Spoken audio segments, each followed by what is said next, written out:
The Sell America trade is back with a vengeance this morning after Donald Trump threatened the Fed's independence again. The ECB cuts rates, with more to come, and Australia's jobs market stays strong ahead of expected RBA rate cuts. That's coming up in our 5 Things in 5 Minutes on Tuesday, April the 22nd. And then in our bonus deep dive interview following the Easter break, ANZ Group Chief Economist Richard Yetsenga analyses the risks in Donald Trump's comments challenging the Federal Reserve's independence.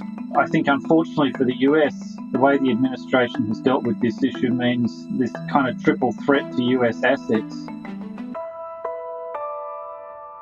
But first, in 5 and 5 with ANZ, US stocks, the US dollar and US Treasury bond prices are all down sharply this morning after Donald Trump again called into question the independence of the US Federal Reserve, calling Fed Chair Jerome Powell a, quote, major loser, end quote, and, quote, Mr. Too Late, end quote, because he had not cut US rates as much as the 7 times the European Central Bank has cut over the last year. As of 4 a.m. Sydney-Melbourne time, the S&P 500 is down 3.3%. The Nasdaq is down 3.5%, and the US 10-year Treasury yield is up 6 basis points at 4.39%, which means bond prices fell as bond prices move in the opposite direction to yields. It's very unusual for bonds and stocks to be sold off together, and it indicates foreign investors are selling US assets in the so-called Sell America trade. Ahead of the Easter break, the European Central Bank, though, cut its key interest rate by another 25 basis points to 2.25%. ANZ economist Bansi Madhavani says while it was expected, 2 points stood out from the decision. 1. The ECB is anticipating that growth outlook has deteriorated due to rising trade tensions and lower export demand. They're also saying that increased uncertainty is likely to weigh on investment and consumption outlooks, which would be further growth headwind. Second, relative to neutral rate, the ECB did not characterize current policy settings as restrictive. Now, in her press conference, President Lagarde elaborated that the concept of neutral rate works in a shock-free world, not necessarily applicable in the times that we are living in currently. As of 4 a.m. Sydney-Melbourne time, the US dollar index was down 1%, the Aussie dollar up 0.5% to 64.05 US cents, and the Kiwi was up 1% to 59.99 US cents, having risen as high as 60.20 US cents overnight. And gold jumped another $100 an ounce to another record high of $3,436 US an ounce. Number 2. Australia's unemployment rate ticked up slightly to 4.1% in March from a revised 4% in February, as employment rose by just over 32,000. That was close to ANZ researchers' expectations. ANZ economist Maddie Dunk says indications are that the labour market remains solid. We've seen that the unemployment rate, it's been hovering between 3.9% and 4.2% for over a year now. So reasonably steady. And while the monthly employment changes have been a bit more volatile, I think the unemployment rate itself is sending a pretty clear signal that things look reasonably steady. And indeed, if we look at the forward indicators, things like job ads, hiring intentions, we also had the NAB business survey, and we saw that 78% of businesses are still saying labour is a constraint on their output at the moment.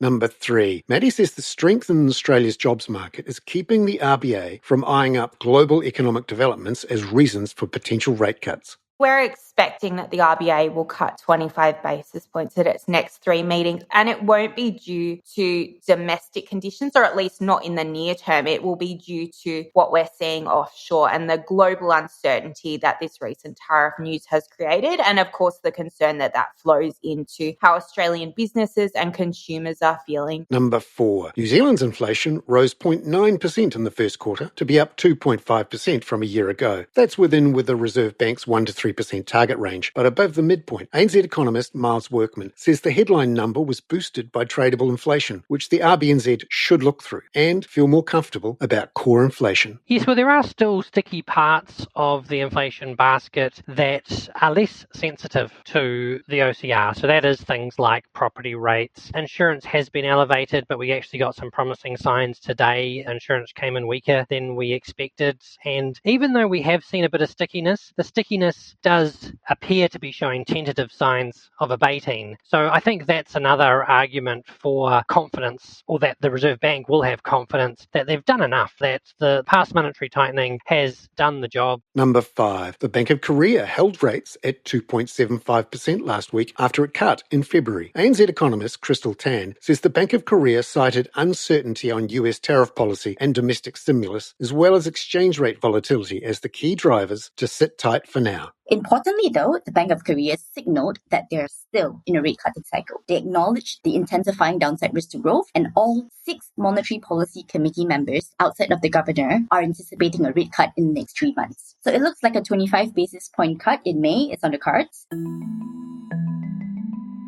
Crystal Tan there. Now, in my bonus deep dive interview, I spoke with ANZ Group Chief Economist Richard Yetsenga last night about the renewed threat to the Federal Reserve's independence from the US administration led by Donald Trump, and how that's throwing more uncertainty into the US economic mix. If tariffs weren't enough for all of us to be trying to work out, now the issue about the Federal Reserve's independence has come into play. And I think, unfortunately for the US, the way the administration has dealt with this issue means this kind of triple threat to US assets, the weakness in equities, the weakness in fixed income, and the weakness in the dollar look like they're going to continue for the near term. And I think we are going to be in tricky territory for a little while until the administration decides what their line on this is. And hopefully the line they choose is we respect the independence of the Federal Reserve and the inflation targeting system. It's a possibility. I wouldn't say I'm hopeful about that, though. And just looking at the actual trade numbers we're seeing, I mean, it's early days. It's only a couple of weeks since the tariffs came into effect, and it's still hard to tell. What can we see so far? Lots of anecdotes, none of which really are good. Hong Kong Post ceasing all parcel shipments between Hong Kong and the US. UPS ceasing all producer-to-consumer shipments from Hong Kong to the US, and both of these things likely relate to the abolition of the de minimis floor for US imports. We also had Korean trade data for the first 20 days of April, which will cover some of this period, of course. Headline exports were a bit weaker, actually, down 5%